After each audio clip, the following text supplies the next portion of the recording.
Pinky and I. First, let me introduce my beautiful wife, Pinky. Pinky, stand up for me.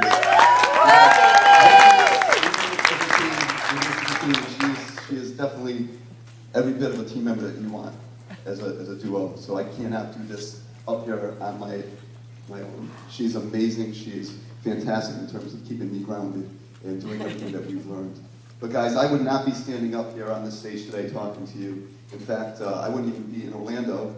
I'd probably be back in my practice seeing patients if it were not for Beth Caldwell. So Beth, stand up. 1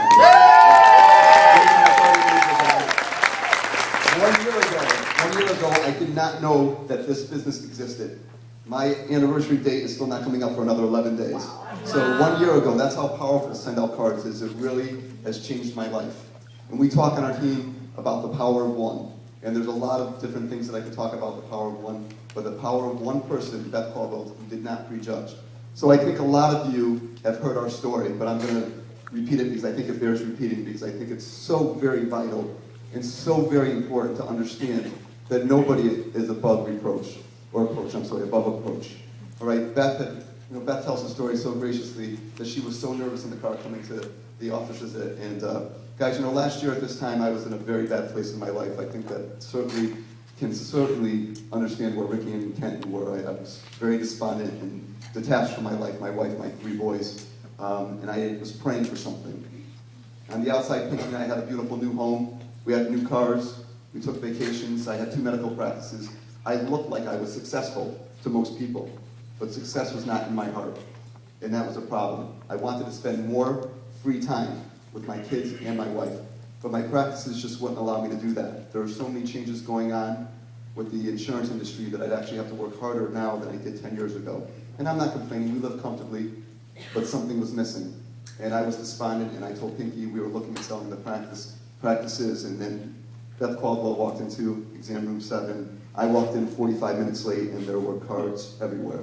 And, guys, I was in such a bad place in my life, I was like, oh God, not today, please. And I didn't know whether I should do her exam or drug test her first, because it was just a very interesting thing. But we got through that exam, right, Beth? Yes, we did. And then she spent 2 minutes doing the best imitation of Tommy Curtis's puker you ever want to see. She got a lot of information to me in a short period of time. And my first impression is I thought the cards were cute. I really did. I thought the cards were cute, and I thought they might be able to help my business. But again, I was in such a bad place that I took the cards and threw them in the garbage, and then went on to see patients. And later that night, I had a strong urging, thought about my grandfather, and then I thought about Beth again.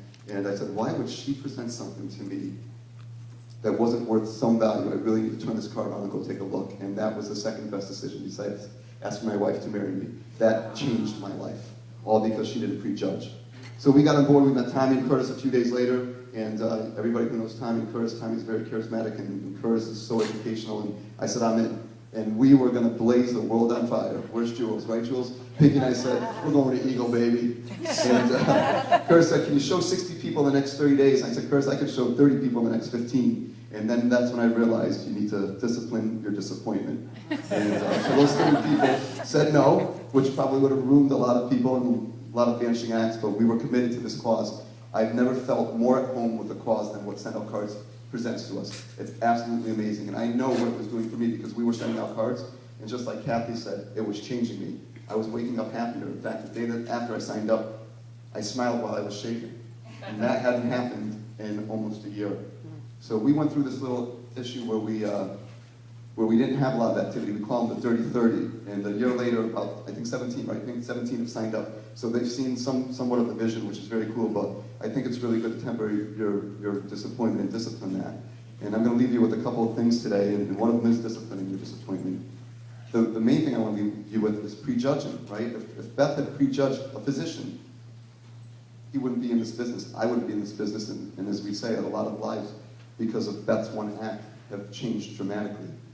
But you know what? It wasn't about Beth prejudging me, right? We don't prejudge other people, really. When you think about it, when you really think about the people that you want to present send-out cards to, I know all of us as leaders in this room are so very committed to showing this product, this service, this compassion, this life-changing mission to everybody that we come into. It's not them that we're prejudging, right? Do you ever think about it? The reality is we're prejudging ourselves because we create stories in our mind that we're either not good enough to present to them, maybe they don't respect us enough, maybe we're not on the same economical or financial or spiritual level as the people we're send out cards to and sharing that with, right? Think about that. And that's very profound, and that's what I took away from Beth Caldwell. That's an amazing thing when you can think about that, because you know what? Send out cards transcends every culture, race, religion, and socioeconomic status in the world, because it's sharing what's on your heart.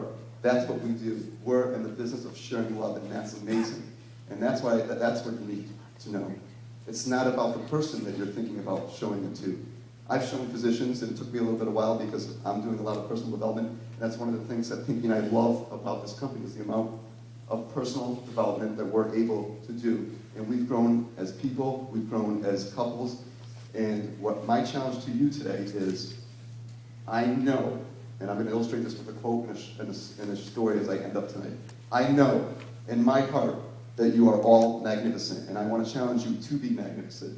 There is an amazing quote from Michael Bernard Beckwith that came out of The Secret for those of you who read it, and he said something that was so profound it touched me, and I listen to that or read that quote every day. He said, I know you are great. There is something magnificent about you. Regardless of where you are right now in your life, and regardless of how young or old you think you may be, there is something within you. There is this power within you that is so large, it's so much bigger than this world. If you just allow it to emerge, it will protect you, it will feed you, it will clothe you, it will direct you, and it will sustain your very existence. Michael Bernard Beckwith said, if you can be magnificent, just let yourself do that, he knows that will happen for sure. And I'm going to tell you a story as I wrap up. Be magnificent. Let me tell you a story about a little boy that embraced that thought process. This little boy's life changed when he was 4.5 years old. You see, he wasn't very much like other little boys. He wasn't as fast as those other little boys. He certainly couldn't speak as well as those other little boys. He couldn't think as well as those little boys. In fact, as the story goes, he was so scared he didn't think he was going to pass kindergarten because he just didn't know how to do it. And halfway through his kindergarten year, he was diagnosed with a significant hearing loss. And the first thing that came to mind when he was diagnosed with that hearing loss was this: big deal. And why do you think he said that? His grandfather, who had but a 3rd grade education, spent hours with him, telling him he could do anything that he wanted. Anything that he believed he could do, anything that he wanted in this world was his.